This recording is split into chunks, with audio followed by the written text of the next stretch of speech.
ये तो बहुत लोग लेक्चर देते हैं कि आत्मा का दीप जलना चाहिए। भाई कैसे जलाएं, क्या करें? लोग बड़े बड़े तप करते हैं, जप करते हैं, उपवास करते हैं, तपास करते हैं, अपने शरीर को दुख देते हैं। अरे भाई, इस शरीर को दुख देने से इस शरीर के अंदर ही जो आत्मा राम है वो कैसे प्रज्वलित हो? ये कौन सा हिसाब किताब? अपने को दुख देने से परमात्मा प्राप्त होगा, ये तो परमात्मा के ऊपर बड़ा भारी इल्जाम हो, क्या अन्याय हो? क्या परमात्मा चाहेंगे कि आप अपने शरीर को दुख दें, तकलीफ दें, परेशान हो? कभी जब परमात्मा अगर मां स्वरूप है तो कोई मां चाहेगी कि हमारे बच्चे अपनी तकलीफें इतनी बर्दाश्त करें, बार बार अपने ऊपर तकलीफें लें, इतने संकटों को अपने ऊपर लें? कभी नहीं। इतनी बड़ी गलतफहमी हमें है, इतनी उल्टी बातें हमने अपने दिमाग में बिठा दी है कि इस लोगों का मुंह मोड़ना मुश्किल हो। जैसे मैं वहां गई थी, कहने गई कि 24 दिन तक उपवास करना पड़ता है और उसके बाद में आपको कहीं जाके रहना पड़ता है और आपको जमीन पे सोना पड़ता है। मैंने कहा आखिर क्यों? इसलिए कहले इसी से आप पर भगवान प्रसन्न होते हैं। मैंने कहा कभी नहीं होगी, वहां से भगवान भाग गए होंगे। अगर मुझे तो ऐसी जगह जाना हो तो मैं तो 1 मिनट वहां नहीं ठहरूंगी, मैं तो बात चली नहीं गई। यहाँ कौन रहेगा? आफत में जी अच्छे भले थे, खाते पीते घर के, वहां जाकर किसने कहा था कि आप अपने से आफत लाइए? लेकिन इंसान ने अपने दिमाग में भगवान की ऐसी कोई भावना बिठा रखी है कि वो हाथ में डंडा लिए सबको मारा। अगर वो नहीं मारा तो हम ही मार लेते हैं, जिससे वो संतुष्ट हो। परमात्मा तो प्रेम है। यही एक सत्य आप जान लें कि परमात्मा महान प्रेम है, सिर्फ प्रेम ही है और कुछ नहीं है उसके अंदर। वही उसकी शक्ति है, उसमें प्रेम करने की शक्ति। इसीलिए इतना बड़ा संसार बनाया, इसीलिए आपको मनुष्य बनाया, आपके लिए सब सुख साधन दिए, आपको वो शक्तियां जिससे आप परमात्मा का आनंद उठा सकें, परमानंद को आप प्राप्त कर सके। ये शक्ति आपके अंदर परमात्मा ने निहित करी। आपको दुख दे, तकलीफ दे, आपको बीमार करे, ये परमात्मा का विचार कैसे हो सकता है? ये तो एक सर्वसाधारण पिता भी नहीं करता। मनुष्य को परमानंद देने के लिए परमेश्वर ने उसकी सृष्टि की। लेकिन जिसके पास सुख होता है वो हमेशा ही रोता हुआ नजर आता है। जितना उसके पास सुख होगा उतना ही रोता नजर आएगा। जैसे आप देखिए अमेरिका में लोगों के पास बहुत पैसा है, प्रदेश में लोगों के पास बहुत पैसा है, मोटरें हैं, हर एक आदमी के बच्चों के पास भी मोटर है, बड़ों के पास मोटर है, घर है, खाने को है, पीने को। और करते क्या है? कहले हमने एक साइकियाट्रिस्ट लगा रखा है, मानस शास्त्र जानने वाले लोगों के पास जाते हैं। अपने यहाँ अगर कोई ऐसा आदमी हो जो साइकियाट्रिस्ट के पास जाए तो उसकी शादी ना हो, कोई उसको पूछे ना कि भाई तुम साइकियाट्रिस्ट के पास जाते हो, दिमाग खराब है तुम्हारा?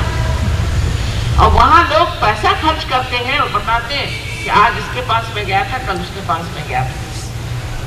माने ये जताने के लिए बड़े दुखी है, बड़ा दुख है। अंग्रेजी भाषा में जिस तरह से आप देखते हैं, बोलते वक्त भी कहेंगे कि आई एम अफ्रेड। सारी दुनिया अंग्रेजों से डरती है और कांपती है, इनको काहे का अफ्रेड होना हो। और उनको देखे देखे हम लोग भी ये सोचने लग गए हैं कि अगर हम अपने को दुखी दिखाएं, बहुत ही परेशान दिखाएं, तो भगवान ऊपर से नीचे ऊपर आए, वो तो कब के भाग जाएंगे।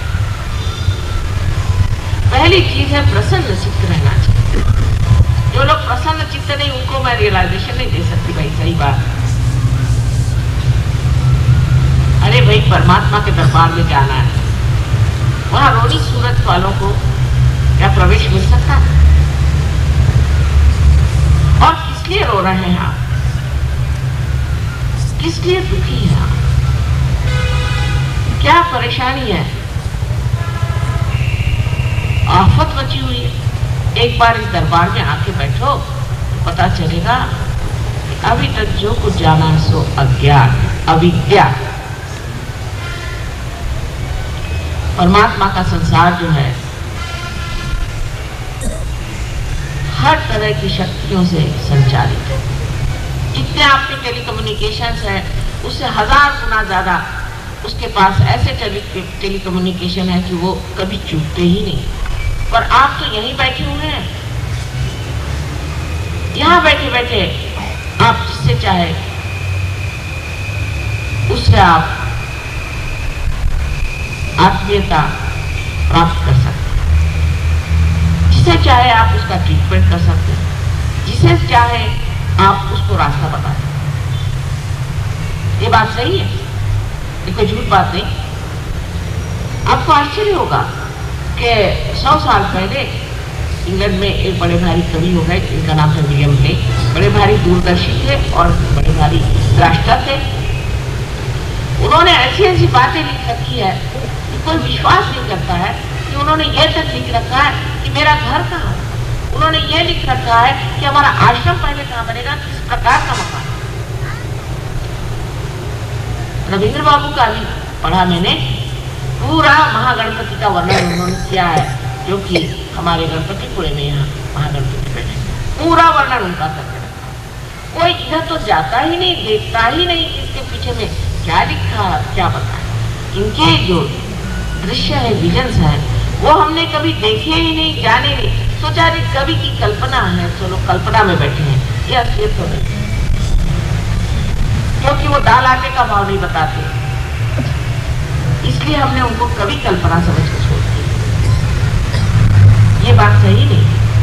उन्होंने जो देखा है वो हमारे पास दृष्टि नहीं है। अगर हमारे पास वो दृष्टि आ जाए तो हम भी देखेंगे कि उन्होंने क्या देखा है, उनको समझेंगे और गदगद हो जाएंगे। कमाल है, क्या चीज देखी। जैसे अभी सौंदर्य लहरी का वर्णन,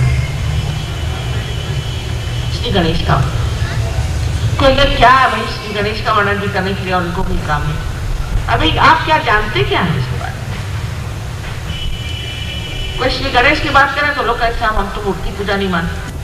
कोई अच्छा निराकार की बात करो तो कहते हम तो मूर्ति मानते हैं। अरे आपके मानने न मानने से कुछ होता है? जो असलियत है सो ही रहेगा ना। गणेश है और निराकार की। अब श्री गणेश की शक्ति कितनी जबरदस्त है ये आप नहीं जानते, हालांकि बैठे वही हैं। गणपति पूजा के लिए इन्होंने कहा कि माँ आप एक बार जा करके और गणपति को वहां बिठाइए अमेरिका। मैंने कहा हे भगवान, और तो कुछ बताते तो। कहा है रसकेश कवित्व निवेदनम शिरसी मालिक मालिक मालिक। वैसे अमेरिका में गणपति बिठाना है। और वहां पहुंचे तो देखते क्या हो कि गणपति बैठने को तैयार नहीं हुआ। अब आप समझेंगे नहीं मेरी बात, समझ नहीं सकते, क्योंकि आज तक आपने अपने बुद्धि से समझा ना। आपने गणपति को समझा तो गए वहां सिद्धि विनायक में जाकर 4 रुपए चढ़ा दिए, हो गया गणपति महाराज रुपए प्रसन्न। कैसे होंगे? उनको तो रुपया पैसा समझता नहीं, मेरे को नहीं समझता, तो उनको क्या समझेगा। वहां मत्था टेकने गए, वहां चढ़ा दिए 4 रुपए। मत्था टेक क्या है, भगवान ने 4 रुपए की मिठाई भेज दिया। हो सकता है? परमात्मा को हम लोग समझ के क्या रखा है? वो है सत्य स्वरूप, वो है शक्ति स्वरूप और वो है आनंद स्वरूप।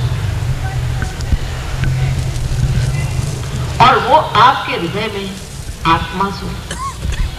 जब उस आत्मा को आप प्राप्त करते हैं तो फिर आप आनंद स्वरूप हो जाते हैं।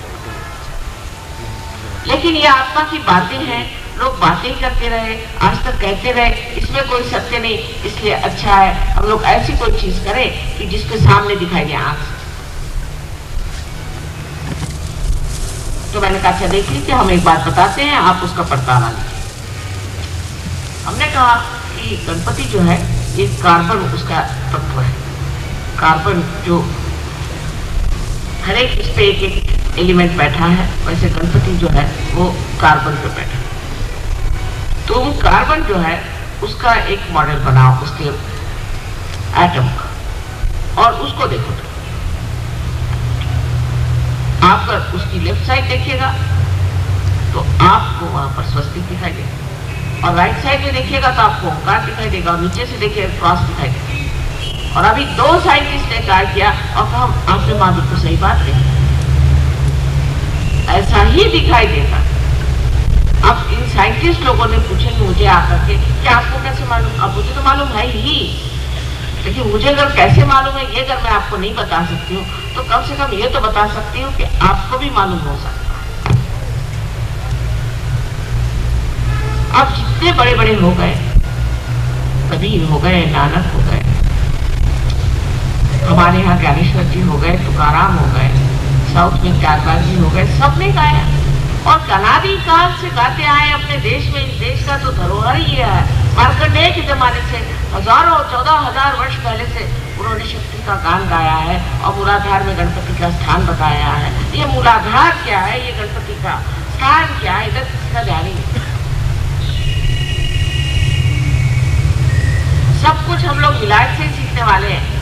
अरे भाई, उन लोगों को अभी कम से कम 100 जन्म लेने पड़ेंगे जब आपके चरणों तक आएंगे। आप है कहाँ? उनके अनुकरण करने के पीछे में लगे हो। ये तो ऐसा ही हुआ कि कमल का फूल कहेगा कि कहीं जाकर के मैं बबूल का फूल क्यों नहीं हुआ।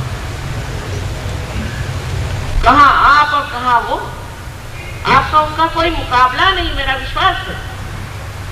क्या वो बड़े खुश लोग हैं? बेटे माँ को मार देते हैं, माँ बच्चों को मार देती है। अजीब तमाशा है। वो कोई इंसान है, जानवर से भी बदतर जात। और उनसे हमें क्या सीखने का है? हमारे पास इतना बड़ा सत्य छिपा हुआ है, उधर हम लोग नजर नहीं करना चाहते क्योंकि हम लोग सोचते हैं हमारे पास में सब डिग्रीज आ गई, BA, MAD सब डिग्रीज आ गई, उसको लेकर के सर पे घुमा करते हैं। और अगर इसमें भी हमारे यहाँ ऐसे ऐसे दुष्ट लोग निकल आए हैं जो गुरु बनकर के दुनिया भर में घूमते हैं, पैसा कमाते हैं, लोगों को ठगते हैं और लोगों की दिशा भूल करते हैं। और उन्होंने भी हम लोगों का नाम बिल्कुल ठिकाने कर दिया और हमारा विश्वास जो डावाडोल हो। लेकिन मान लीजिए कि ऐसी कोई चीज है जिसे कि हाइपोथेसिस कहते हैं, ऐसी अगर कोई चीज हमारे अंदर है जिसके कारण हम आत्मा को प्राप्त कर सकते हैं, जो बताई गई कुंडलिनी शक्ति है, अगर ऐसी है कोई शक्ति हमारे, तो वो पहले ही से नाही नाही करने से फायदा क्या? एक बार देखना तो चाहिए। अगर आप साइंटिस्ट भी हैं तो भी फिर तो दिमाग खोल करके ओपन माइंडेडनेस होनी चाहिए।